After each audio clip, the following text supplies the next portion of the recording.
Hey Daniel, is this like the perfect place to kind of get that juices flowing and get back into it?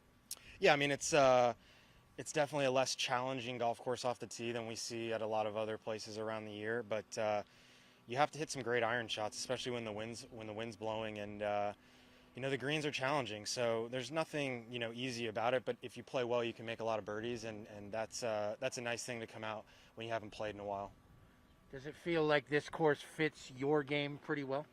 I feel like I've played really well here in the past. I haven't had necessarily the finishes that I wanted, but a lot of the tee shots suit my eye, so it's nice to come here and feel like I'm in a good position to have a chance to win.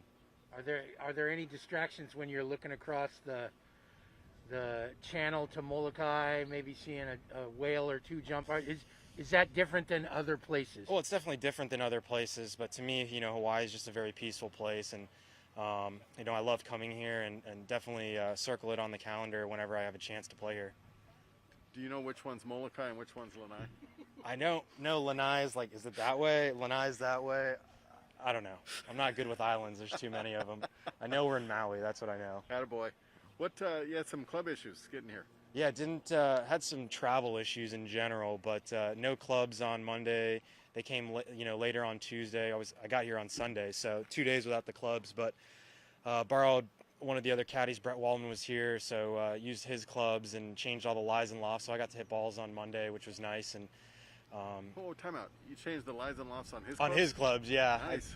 I changed the lies and lofts on his clubs. Was using his driver. I mean, I just needed to hit some balls, especially after a long flight coming across the world to get here. I just had to get the body moving, so whatever I had, it was going to work. Did you put it back when you gave it to him? I did not put him back. Attaboy. And I don't know. I think I stole his driver. I still have his driver, so. Did you use it today? No, I used it the first couple of days because I was seeing some really high ball speeds that I hadn't seen in the past, but I drove it well today, so I think I made the right decision. You said getting here was halfway around the world. Are you talking about Florida, or were you Florida, on yeah. vacation somewhere? Okay. No, I was in Florida. All right. So what did you do from the Bahamas after you were worn out from that long break you had without playing golf until you got here? Did you touch a club? I did play a little golf, maybe like the last week I played a lot more golf, but I'm not a huge guy, and I don't love practicing as much as I love playing. And I think that once we get out here, we're practicing and playing every day, that it's a little easier for me. You can take a couple days off and still feel sharp, whereas if you take a month off, it feels like you need 2 weeks to get back into it.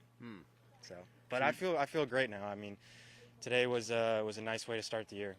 What did you think when your clubs didn't get here? I was a little stressed out because I knew I needed to play some golf. A lot of phone calls with American Airlines, that's for sure. I think that's all I had for you. Perfect.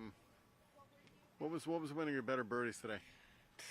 Probably the one on 18, just to finish strong after a bogey on 17. Didn't really hit a bad shot the entire day, and This course fits short on 17. Just it was a lag putt you left. Yeah, I don't know. It was downhill, but I must have been into the grain because it was pretty slow. But things like that happen out here. You get a little gust of into the wind breeze, and the greens are grainy, and you're going to make bogeys. You just have to make a lot more birdies. Is there a secret to this course? I mean, there's some easy scoreable holes and there's some hard holes. Is it just a matter of not screwing up the hard ones? Yeah, you have to play the par fives well, and then you have to take advantage of a couple of the par threes. But I think for me, the biggest thing is when you have a day like this where the wind's not really blowing 20, 25 miles an hour, you have to score well. And I'm not sure what the forecast is for tomorrow, but if it's not expected to blow, you have to make birdies. Is 66 a good score? I think it's a great score today. I'm actually a little surprised. I wouldn't know. I'm just asking, yeah. I'm a little surprised that the scores aren't lower, just with the greens being softer and the fairway. I mean, the only defense right now is that, the fairways are soft, so a lot of the holes that you would be hitting low, short irons in, you're hitting long irons in because you're not getting that roll off the tee. So, not to worry you out here, but I was curious if there was any one hole that stood out in terms of being a 8-iron or wedge hole. Well, that was actually, more like a 5-iron. What was the par 5 on the front nine, like 4 or 5? Number 5. Yeah.